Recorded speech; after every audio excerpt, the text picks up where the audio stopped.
Welcome to TechZine TV. Welcome to TechZine TV. We're at Cisco Live in Amsterdam, and I'm here with Enrico Mercadante, with the sales VP for networking in EMEA at Cisco. Good afternoon. Hello. Um, so, networking. What is the biggest thing that's happening at the moment for networking, and what should companies know about this in terms of refreshing their fleet or whatever? That's more the general starting points. So AI is on the front page of every technical newspaper, but not also technical newspaper. Is everywhere. So what does it mean for networks is a good starting point for our discussion. So Agentic AI will require a lot of data to be taken from the companies. So the future models are not the models that will take data from the internet, but from inside the companies. And in order to take this data, you need networks to reach every corner and every operational corner of the company, which means IoT, which means a lot of sensors, a lot of connections, video cameras, everything. But So are these devices still disconnected then no, these at the are moment? all connected or Yeah. they are not existing at the moment. So we need to connect everything, discover all the corners of data that we have in the enterprise and bring them to the models. So this is the role, the future role of the network. The second thing that is happening is this will increase the volume of data. And the pattern of data is not anymore desk to cloud, but is across the enterprise and is high volume of data. Think about video processing in healthcare, in logistics. I mean, there is a lot ongoing in the future in terms of volume of data. The third thing that is happening is security. How do you secure this environment, right?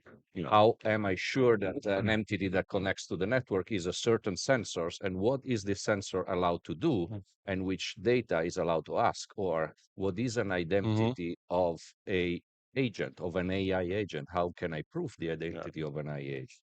So all this is bringing a lot of pressure on the network. And the simple statement is that the networks that brought us until now here are not the networks that are ready for the future. So there are a couple of components here, right? So there's a physical component, so you update to newer models because they perform better.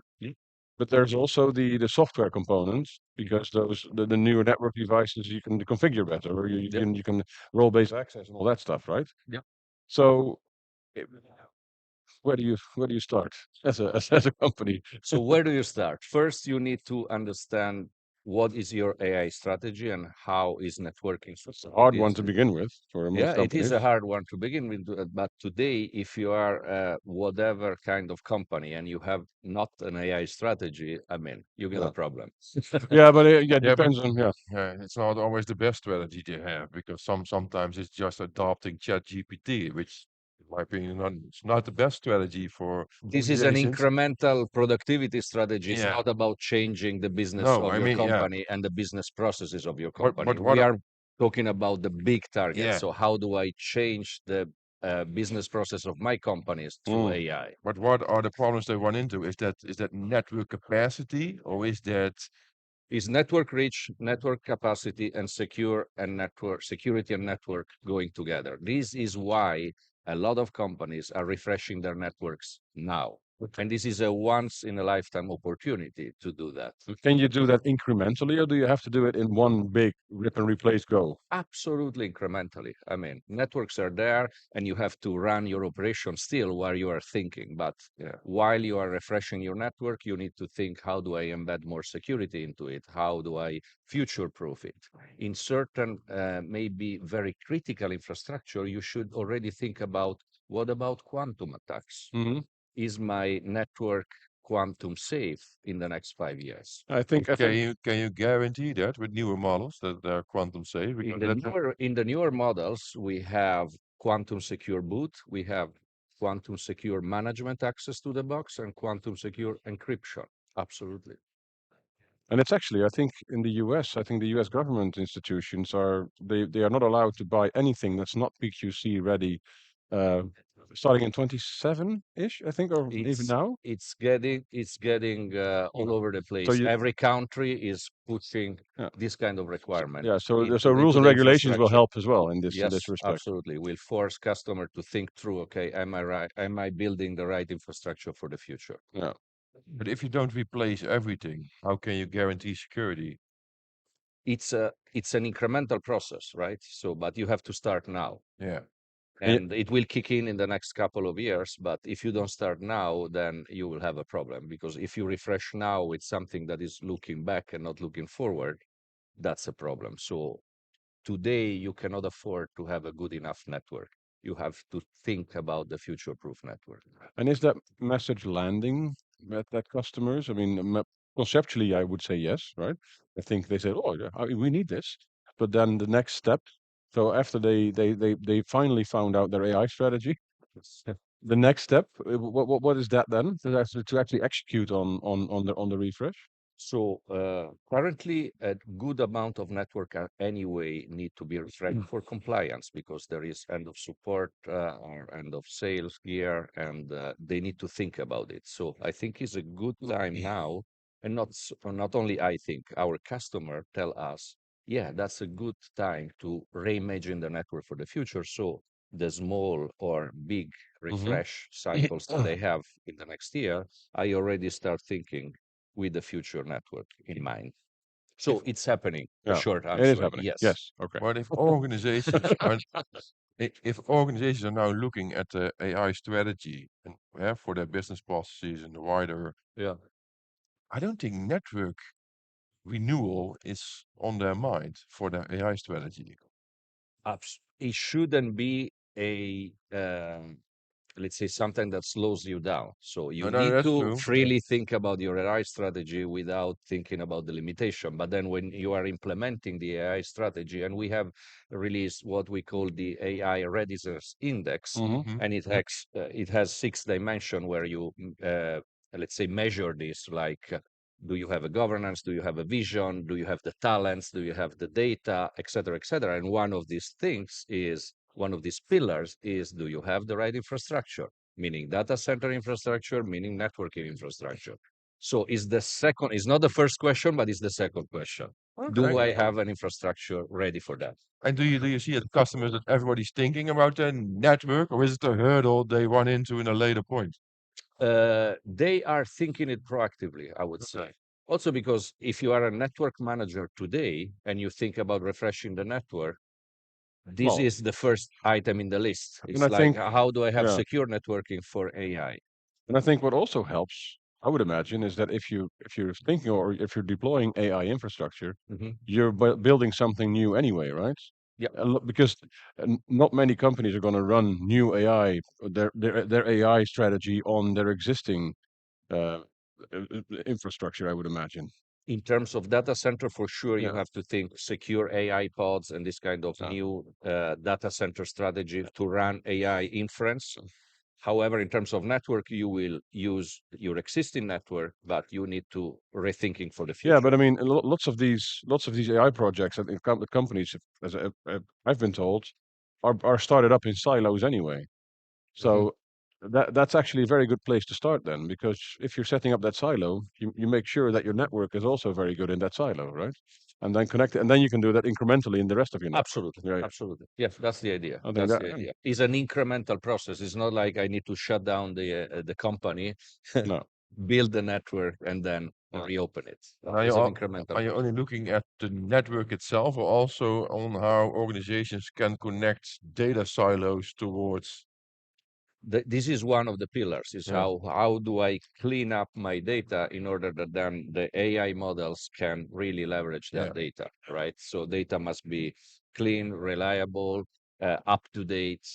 So software is also a big focus for you then. Software is a big focus, having things like data platforms and virtualization of data, so that I don't have to copy all the data in one place, but I can use runtime data from the edges and virtually make it appear as a single let's say, data repository for the AI model. And does Cisco do that themselves or do they do it with partners? Thanks to the acquisition of Splunk, we have now launched the Cisco Data Platform, which is exactly that. So With the data fabric as well, right? the data fabric, yeah. yes, exactly. Yeah. It's exactly that. Because that's a very important piece of this puzzle. Because if you don't have the data platform, then you can have a good network, but you're still not utilizing it enough in the sense. Absolutely.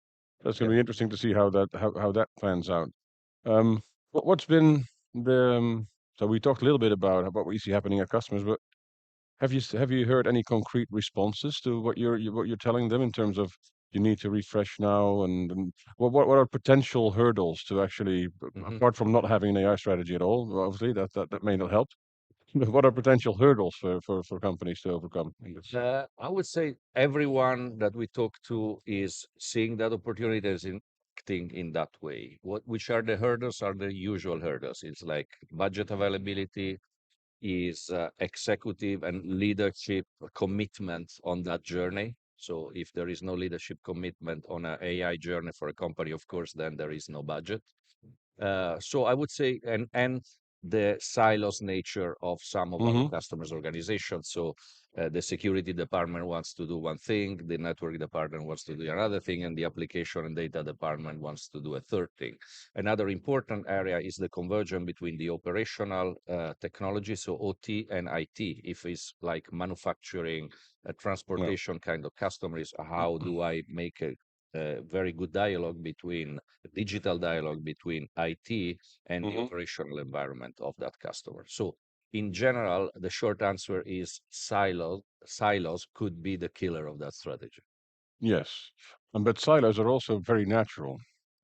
I've never really believed in breaking down the silos because they're there for a reason usually, right? So maybe you need to tie them together at a higher level, but the silos will always be there, I would imagine. I mean, the silos are there, but shouldn't slow down, let's say, the momentum and the strategy. This is why leadership is important. And by the way, I would say silos are there to be teared down and build maybe another silos, but a different.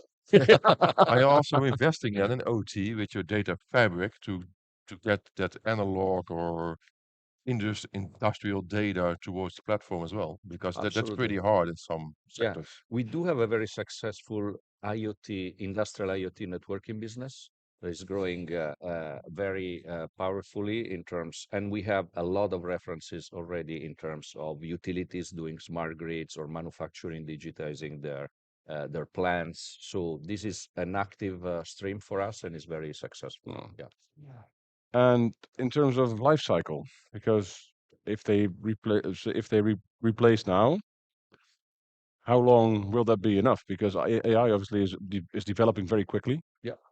So I would imagine a lot of customers need some guarantees in terms of how long can I use this? How long will this help me in my AI strategy and AI journey? And they don't want to replace this in another couple of years. Or do you see the life cycle shortening of the network? We are known as having a very long life cycle in our networking business, and maybe it's even too long. You could argue about. Oh yeah, you have lots of stuff that are no longer supported that get leaks or and that are vulnerable, which come back to you, but you're not supporting it anymore because it's too old, but people still run it. So that's obviously That I don't see a lot. I no, mean, you don't see people that is a lot? now very careful about if Okay. it's out of support, but the end of support comes really, really very late, and we are What is very late? I mean, it's 7, 10 years, depending on the nature. But we are suppliers of critical infrastructure, so we know very well the fact that you cannot go there and swap gear every 2 years if it is in a remote location and so on. So I think on that there is a good partnership with our customers in terms of we got your back in terms of supporting infrastructure for a long time. Of course, we cannot support it forever. No, but do you think do you see those life cycles shortening a little bit then maybe because of how fast things are developing in the industry? So if you have the right foundation, then a lot of this innovation can be done on software, and so doesn't need a swap and replace physical one. It just needs an update. So a lot of the value and the feature of the networks now are in software. So the software-defined concept is the concept of the future. So you just need to have the foundation ready and refreshed, and then you are good for many years. So these, I don't know, 5-year-old devices still have enough power and compute to get along with the needs for today with new software. I would say it depends. It Yeah, depends on the okay. use case. But I mean, 5 years old devices are not so old. So Yeah, that's why I asked like 5 and not 7 or 8, because then yeah, you're going to exactly. say they're Exactly. coming near their end of life. But This is why we want to have a phased yeah, approach. The key there is planning together with our customers. Okay, what is the journey we want to be in, and how can we help the customers in getting into this journey and be sure they don't have end of support stuff, yeah, but also they don't have too much pressure in refreshing yeah. stuff. I think you said something interesting about the role of the software, because that made me think about the role of Silicon One in this. Yep. I mean, that must play an important role as well, right? But this is exactly the yeah, foundation we yeah, are building. And by the way, Silicon One is also a software-defined yeah, network processor, so yeah, you can put updates via firmware software updates yeah, without changing the chip, yeah, right? So that's exactly the yeah, concept yeah, of yeah. software-defined applied also to the real low-level switching. So at the end of the day, you will probably have a network refresh every year, but it's only software, right? Yeah, That's I think yeah, that's yeah. where you're Yes, going yeah, for, that's the right? game. Yeah. I think that button, and that may be hard to convince all customers that it works like that, but I mean, you can prove it I probably, think it's pretty accepted, the concept that now you have to build a strong foundation and then you have a controller and new feature are pushed into software. Yeah, the thing is that the software-defined networking story is evolving over the years, right? So there was a time about 10 years ago, Hmm. I think, where people said, "Oh, everything will be just generic boxes with software on top of it, just like software-defined storage," right?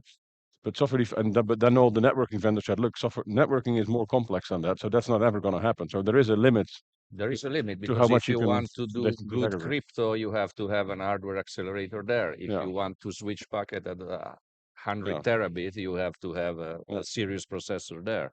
If you want to have quantum safe boot, you have to have yeah, some specific hardware there. yeah, So it goes up to a limit, right? yeah, yeah, yeah. And this is also how we differentiate in the market and how we offer to customers something that is on the next level, right? It's not just pure software. It's hardware and software together.